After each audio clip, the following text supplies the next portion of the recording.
All right, guys, so this is our last BFF. We are going to work a little bit on food webs. First thing that you need to know in order to understand food webs is, what do the arrows tell us?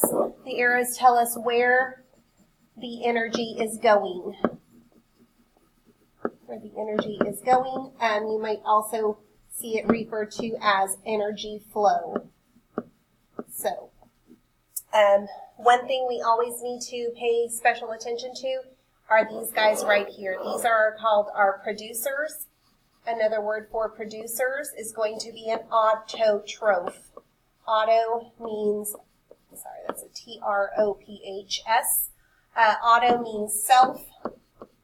Troph right here means feed. So basically these feed themselves through the process of photosynthesis. So these are going to be our plants, or these can be even microscopic plants.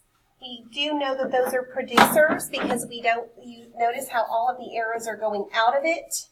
You do not have any arrows going to it like this. Put it in red so it will be bad. You won't see anything going like that. If you see anything like this, this would be in some other foreign language, but you would still know that it's the producer because all of the arrows are going out of it. If you see it like this, it is not a producer, and so it would be then a heterotroph if you see a arrow going towards it. All right, now we are going to look at what factors are in all ecosystems. Well, we have biotic factors, and those are going to be are either living or once living. So even if something is currently dead, like for instance you have a dead leaf, it is still considered biotic. So all living organisms, in order for it to be considered an organism, it has to have, it must be living. So whether it be a plant or any sort of animal, even if it's a small microscopic bacteria. Again, whether these are living or once living. We also need to have abiotic things. These were never living. So, for instance, we've got our metals, elements.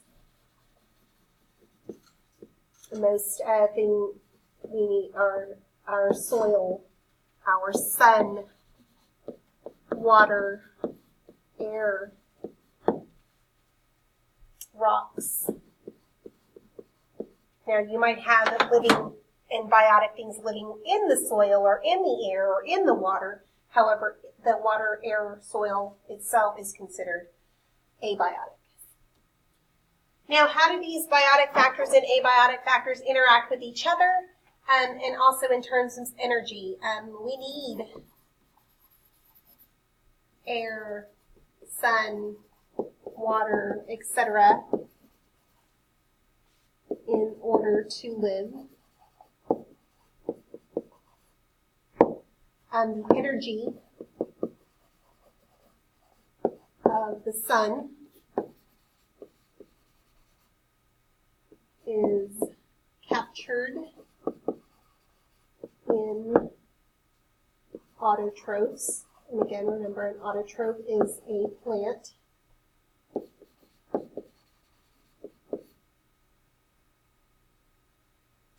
And flows, we'll use that word, flows into us. All right, what does it mean to compete? Well, we have to basically fight for limited resources. Okay, so remember that oh dear game that we were out there where some of us were water, some were shelter, some were food, and at times there were some pretty heavy competition in order to live.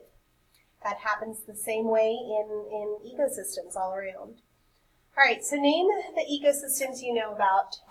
The main ecosystems that we usually talk about are either basically, what is our Earth made of?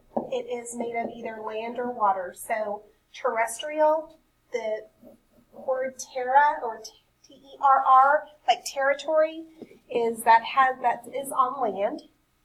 So the primary producers for land are going to be your grasses and weeds. Okay.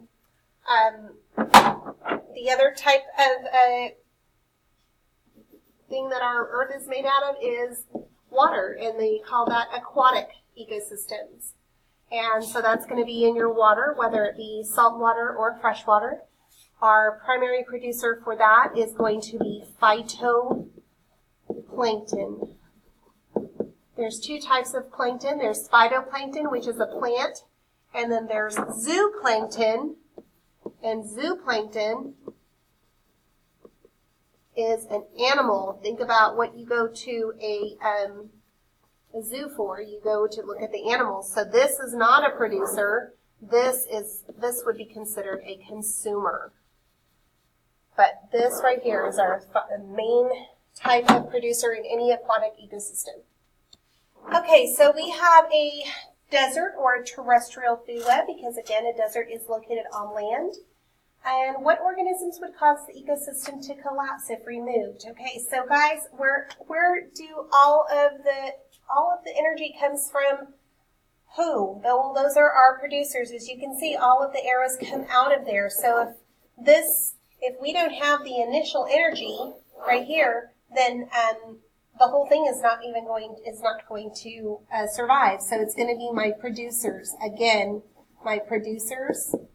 Another word for producers are autotrophs, because auto means self and troph means feed. So these are our plants. These are three fancy words or two fancy words for plants. Which organisms carry the most energy? Well, again, these are going to be our producers. Our producers get all of the energy from the sun. Start all energy. Okay, and they get that again from the sun. What organisms compete for the gecko? So we have our banded gecko right here. Do that in red. Our banded gecko, and who's eating it? Because they compete for the energy from that. So it's going to be, just follow our arrows, the bobcat and the Gila monster. So bobcat and the Gila monster. All right, the prairie region and the cross timbers are located in north central Texas. The graph below shows information about eating habits of white-tailed deer in these regions. So we've got this pie chart. It says the cross timber rancher is concerned about the competition. Again, competition means that they're kind of fighting for those resources between his ranch animals and the deer. Based on the graph, which ranch animals compete for the most food with the white-tailed deer? So we're just going to keep going down the row.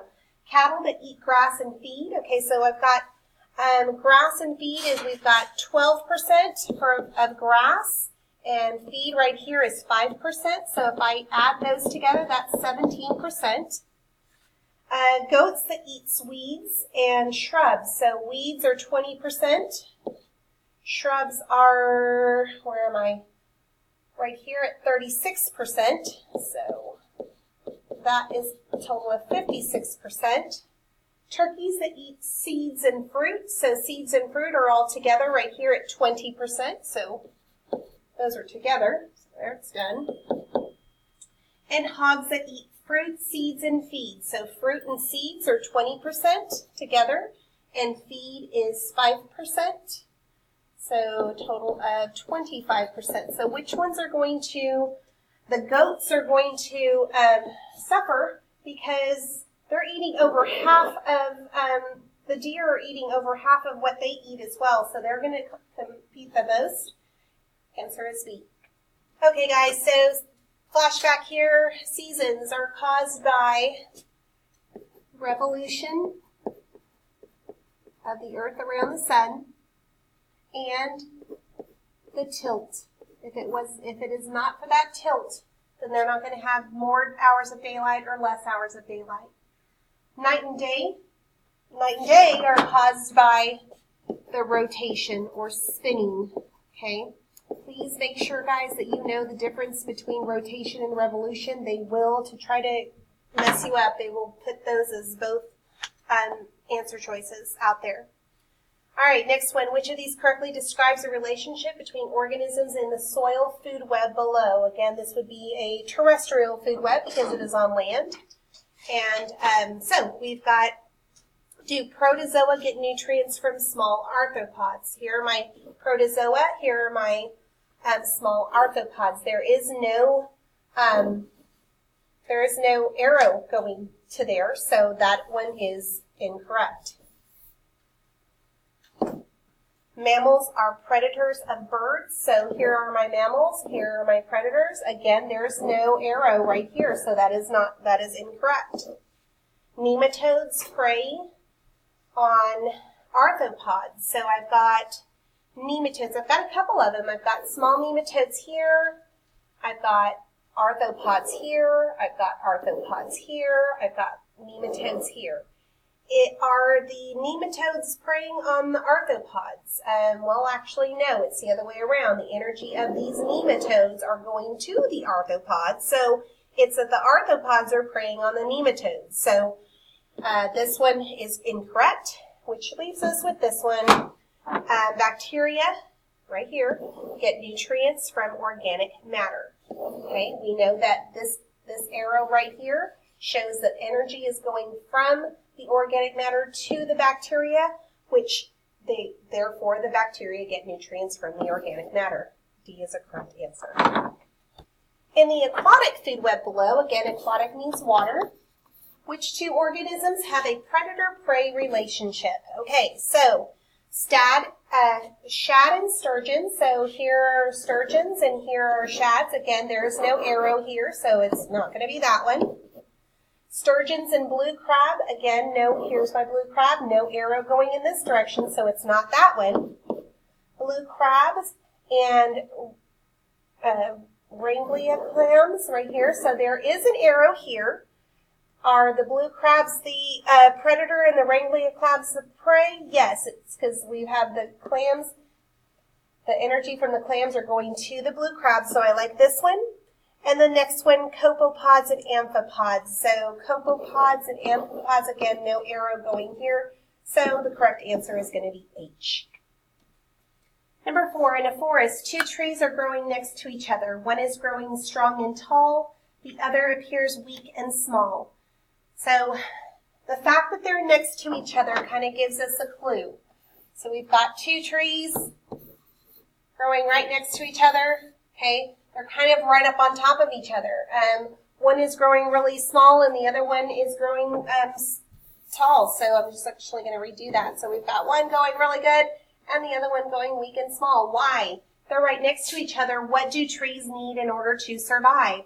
Well, quality of light and nutrients. I think that this part right here, the canopy, kind of blocks some of the sunlight to there, and therefore, and probably, these guys' roots are probably really big versus, this other little roots right here, so probably not getting a lot of nutrients as well, so I like this one. Root length and strength, that really, because it's strong, it's not strong because it doesn't have a lot of sunlight. Genetic diversity doesn't really have anything to do with it. Presence of bird's nest doesn't have anything to do with how strong a tree is going to be. The correct answer is going to be A, quality of light and nutrients. All right, so now we're going to go into the short-term and long-term changes. For short-term, this is going to be less than 6 months. And over here, we've got more than 6 months. Does it affect the environment for longer than 6 months or less than 6 months? So droughts, smog, which is kind of smoke and fog together, so like pollution over a city, flooding, volcanic eruption. I would say that could also be a little bit of both on that one. Blizzard, pollution, seasons, seasonal changes that changes really quickly. Versus more the long term, that like an ice age, deforestation, it takes a lot longer for trees to grow back. Urbanization, that's us changing basically, like what we did over here in IKEA, it's building pretty much. Global warming, extinction of species, and radioactive waste.